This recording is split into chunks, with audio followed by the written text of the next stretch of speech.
குடியரசு துணைத் தலைவர் தேர்தலில் போட்டியிடும் சுதர்சன ரெட்டி வேட்புமனு தாக்கல். தாம் தேர்வு செய்யப்பட்டால் நாடாளுமன்றத்தில் பாரபட்சமின்றி செயல்படுவேன் என உறுதி.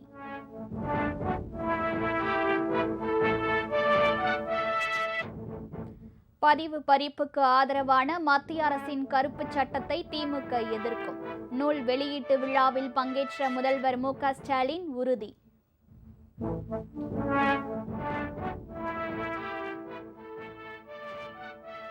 பீகார் வாக்காளர் பட்டியல் விவகாரம் சர்ச்சைக்குரிய சட்ட திருத்தத்தை எழுப்பி அமளி.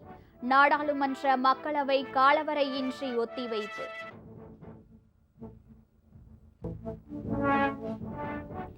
அதிமுக பொதுச் செயலாளர் தொடர்பான வழக்கின் விசாரணைக்கு தடையில்லை.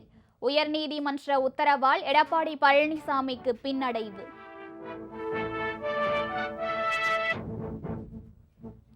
மதுரையில் இன்று மாலை தமிழக வெற்றிக் கழகத்தின் 2வது மாநில மாநாடு. வெளியூர்களிலிருந்து பல்லாயிரக்கணக்கான தொண்டர்கள் வருகை.